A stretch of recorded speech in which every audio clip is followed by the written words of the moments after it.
What's up? What's up? What's up, my beautiful people? I hope you guys are all right out there. We living in some strange times, boy. Mm, strange times. So, in light of the strange times, I figured I would share a little knowledge with you guys that I have come across. And well, my blankets always look the same color, and they're not. Like they be different colors, and they always look this color. I don't know why. But I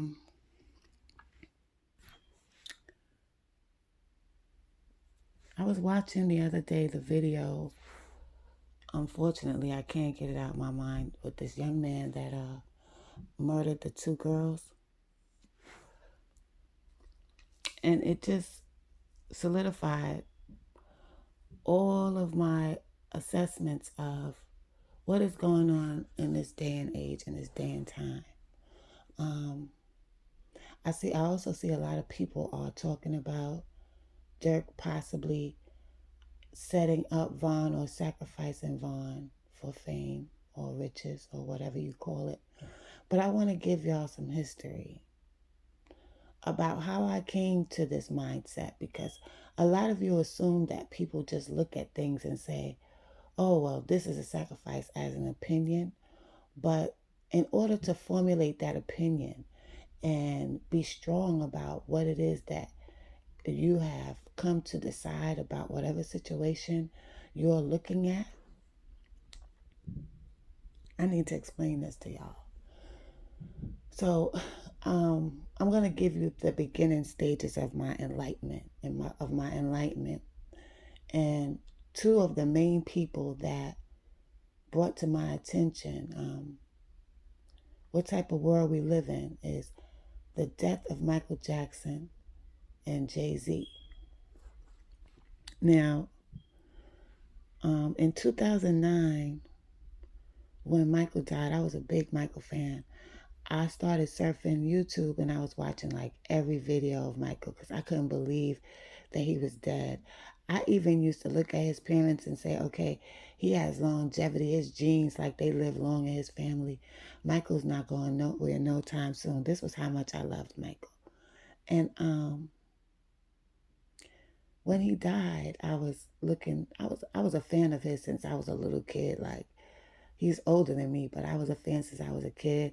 My mother bought me his album, ABC, or I think it was I Want You Back, and I fell in love with them. And I followed them all these years up until he died. And when he died in 2009 and I surfed the web, I saw a video that said Archangel Michael.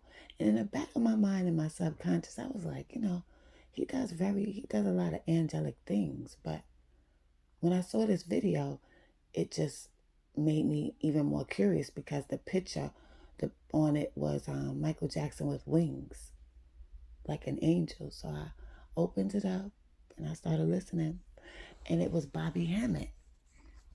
And Bobby was saying that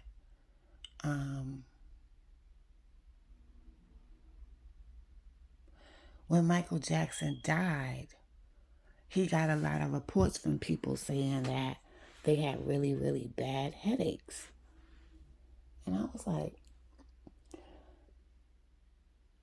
at the time I was watching that, I had a headache from my neck all the way to my head. Y'all know those kind of headaches where it hurts all the way from your neck. And I was like, okay, how would this guy know that I have a headache? Okay? Because I had a serious headache when Michael Jackson died. I'll never forget it. It was one of the worst headaches I ever had in my life. And it was going on from 2 days before he died into the third day. That's when he died. So I'm still listening. Brother Panic was on the show too, who was at the time Bobby's protege. Now this is 2009. And I'm listening, and Brother Panic started saying that he has contact with people who died. And Biggie was okay with dying. No, Biggie wasn't okay with dying. But Tupac was, because he felt he had left enough conscious information out here for the people through his music and through, his interviews and everything like that in the 7 years that we were with Tupac. So I had a dream after Biggie died that I was somewhere sitting in some type of place with them. It was gold and red, those velvet red and gold chairs that y'all always see them sit in, and a whole bunch of fruit falling out of gold bowls. Fruit was everywhere, and those chairs were everywhere. It looked like somewhere that would remind you of a royal palace or something. And I'm sitting there with them, and Tupac is talking to me, but I'm not hearing him. I'm just seeing him do these animations. You know how when Tupac is excited, he's animated. He's talking to me. He's excited. And I look over at Biggie, who was to my right, sitting in a corner, and he had his head down, and he was shaking his head like he was sad. So I had got up and went over to Biggie. I was like, "What's wrong, Biggie? Why aren't you talking?"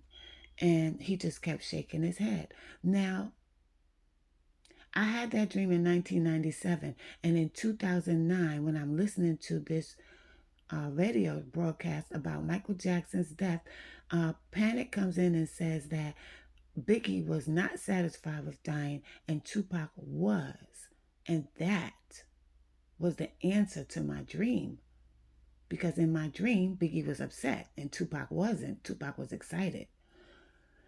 So I started to dig a little deeper into this spiritual world, okay? Because there's no way in hell Bobby could have known I had a headache. I didn't know him. And there's no way in hell Brother Panic could have known that I had a dream about Tupac and Biggie was upset, and Tupac wasn't. So I started doing some research, and I started listening to them more, and I started following Bobby. And a lot of things that had happened to me in my life that I could not explain was answered through Bobby's lectures. He gave me clarification on aspects of myself that I was not aware of, and the capabilities that we have that we're not aware of unless we get into certain situations or we feel a certain way and we tap into it. So then after that, around the same time, in New York City, there was a wave of consciousness going on, and there was a lot of brothers doing videos and stuff and breaking down certain things about the music industry. And there was one video called Jay-Z Exposed, and I picked that up because I was like, what is there to expose about Jay-Z? Like, what did he do?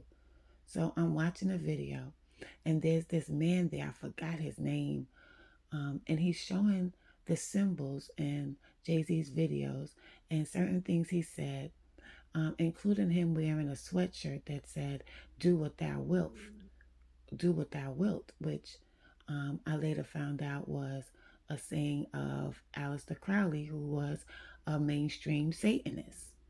And a lot of the Satanists of today follow Aleister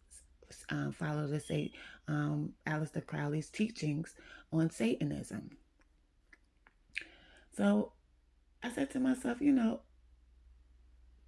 let me buy some books. So I bought some books, and in that book, there was a part about Anton LaVey, who was the creator and founder of the Satanic Church in the 60s. And they had this hand symbol that they used to use, and the damn symbol was the same thing as the Rockefeller sign. So there's two things involved in Satanism. And then they started showing in the video the symbols and the symbols of people who are in satanic cults. And it matched some of the things that I saw in his videos and his pictures. So this is when I started to connect the dots. And if I go a little bit earlier, in 1995, LL Cool J had a song with Foxy Brown, Fat Joe, and Prodigy. And in that song, Prodigy, in his verse, he said, he was 19 years old. He said, Illuminati want my mind, soul, and my body. Secret society, trying to keep their eye on me. So this is what God does to me. Like, he'll connect the dots for me, because as I was studying, um, I came across the fact that Prodigy said that, and then Prodigy was also in the midst, later on down the line, maybe 2010, he started talking about the industry and the shit that goes on, and he wasn't the only one. You had Pimp C, you had Bernie Mac. There was a lot of them talking, and a lot of them that were talking are no longer with us, or their career was sabotaged. Cat Williams, Dave Chappelle, a lot of people were speaking, and a lot of conscious people who understood what was going on were making videos and pointing things out. But now, in this day and time, those videos are not there no more. A lot of them are gone. So when you're trying to teach people and tell them certain things, it's hard to make them understand, because these educational tools that were available earlier, they're no longer there. So